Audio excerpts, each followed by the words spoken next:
नमस्कार दोस्तों, कहानियों की दुनिया विद पूजा में आपका स्वागत है।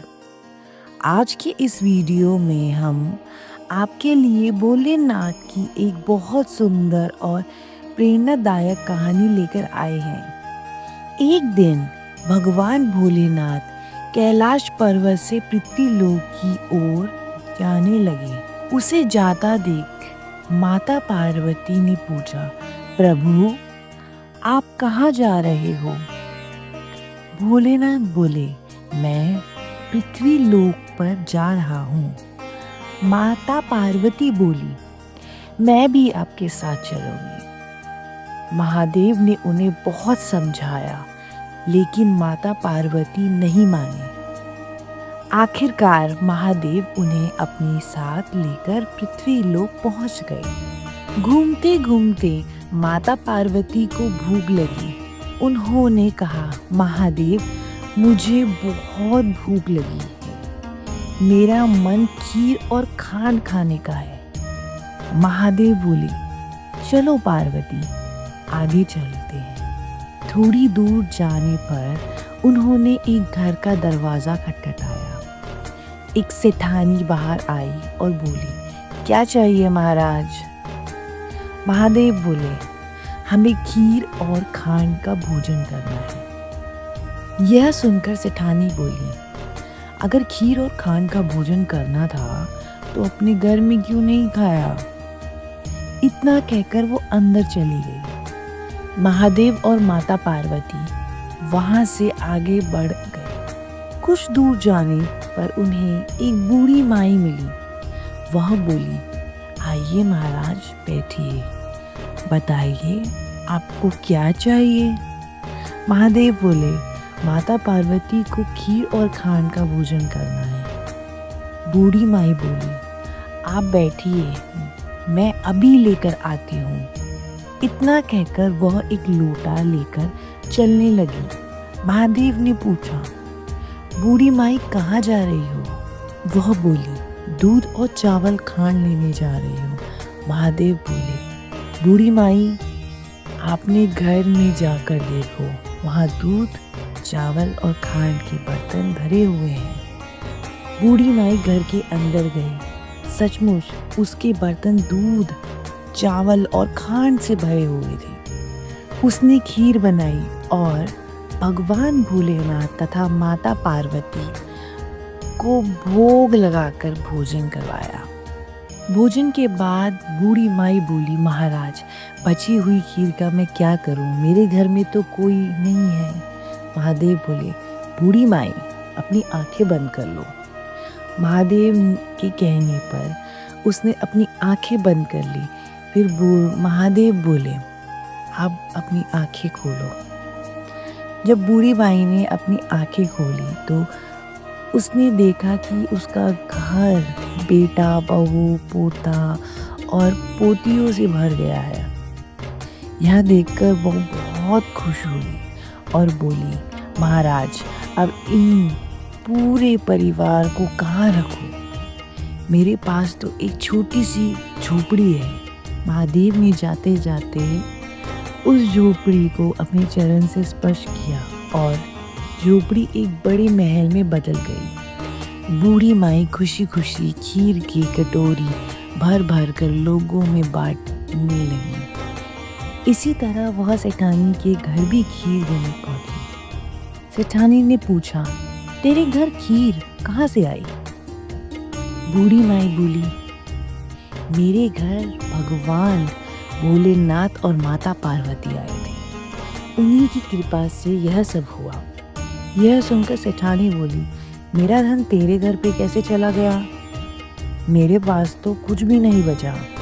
बूढ़ी माई बोली, यह सब महादेव और माता पार्वती के आशीर्वाद से हुआ है। यह सुन के सेठानी भागती हुई महादेव और माता पार्वती के पास पहुंची। उसने चरणों में गिरकर बोली, महाराज मेरा धन उस बूढ़ी माई को क्यों दे दिया? महादेव बोले, मैंने ना तेरा धन लिया और ना उसे दिया। तूने ना कहा था, इसीलिए तेरा यहाँ ना हो गई। उसने हाँ कहा, इसीलिए उसके यहाँ हाँ हो गई। सेठानी महादेव के चरण पकड़कर बोली, महाराज अब मेरे लिए कुछ भी कीजिए। महादेव बोले, जा, तेरा काम कभी रुकेगा नहीं, लेकिन तेरा धन कभी जुड़ेगा नहीं। इतना कहकर भगवान भोलेनाथ और माता पार्वती कैलाश पर्वत की ओर लौट गए। हे भोलेनाथ, जैसा आपने बूढ़ी माई पर अपनी कृपा बनाई, वैसे ही इस कहानी को कहने, सुनने और श्रद्धा से सुनने वाले सभी भक्तों पर अपनी कृपा बनाए रखे। तो दोस्तों, कैसी लगी आपको ये कहानी? धन्यवाद आपका इस कहानी में आखिर तक टिकने के लिए। अगर वीडियो अच्छी लगी हो तो लाइक कीजिए और कमेंट में हर हर महादेव लिखिए। तो दोस्तों, जय भोलेनाथ, जय माता पार्वती।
यह सुनते ही सेठानी भागती हुई महादेव और माता पार्वती के पास पहुंची।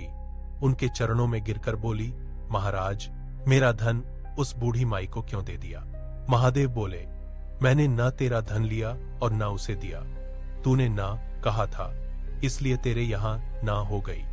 उसने हाँ कहा था, इसलिए उसके यहाँ हाँ हो गई। सेठानी महादेव के चरण पकड़कर बोली, महाराज अब मेरे लिए भी कुछ कीजिए।